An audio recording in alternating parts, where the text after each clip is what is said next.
Hi, my name is Katherine Baca-Bielinis. I am a fairly new member to the California Society of Printmakers, and this is my first time exhibiting in the members show. I'm thrilled to be doing that, and here is my print that hopefully you are standing in front of. It is called Corrosion, and it is a 3-plate print. I'd like to explain a little bit about how I pulled this together. Very quickly though, my background, born and raised San Francisco, transplanted to Rochester, New York about 30 years ago. Undergrad degree from Cal State Long Beach, a BA in art with an emphasis in printmaking, and then a master's from Rochester Institute of Technology in art education. I was a long-time public school art teacher in the Rochester area and have since retired and got right back into my art. So I absolutely love to draw. So any of the processes in printmaking that allow me to do that, I'm all about. And so this is the image that I created for layer number 1 of Corrosion. It is using lithocrayon onto ArtTech Mylar. ArtTech has a lovely texture to it, so it really holds that crayon quite well. That is then exposed to a plate, a photopolymer plate. I use Imagon. Imagon is a photopolymer film that I apply to PETG, which is a type of plexiglass, and it is exposed and then it is processed through a soda ash bath. Once that is dry, I can then print it, and this is what layer number 1 looks like. And I use Akua ink mostly because I work in a studio out of my home, and I try to keep my studio as non-toxic as possible. Layer number 2 is a fairly new process for me. It's one I learned several years ago from Jeff Sipple out at Making Art Safely in Santa Fe. And this is waterless lithography. At Cal State Long Beach, I mostly did litho and just absolutely loved it. So I fell in love with this process as well. It's working on an aluminum plate. It is drawing strictly with water-based materials.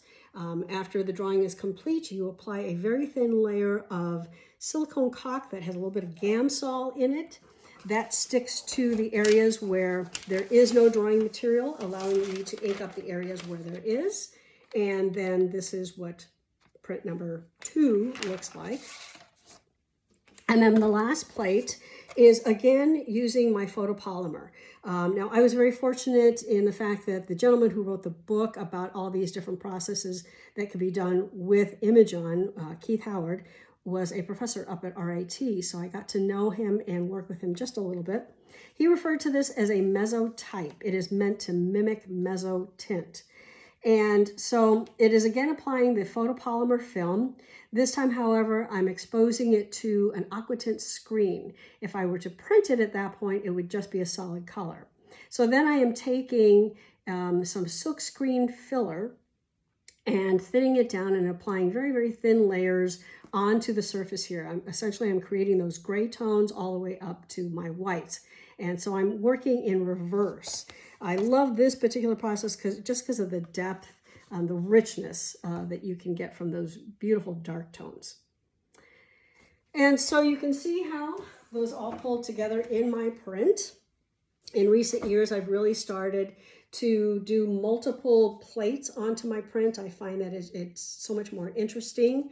And I'm trying to find sort of that optimal balance between the methods and also the imagery of the different plates. I just think that it adds so much more depth and interest to the final work. You may have guessed, I do love architecture, and the majority of my work is architecturally based. I'm sure because of growing up in an urban setting.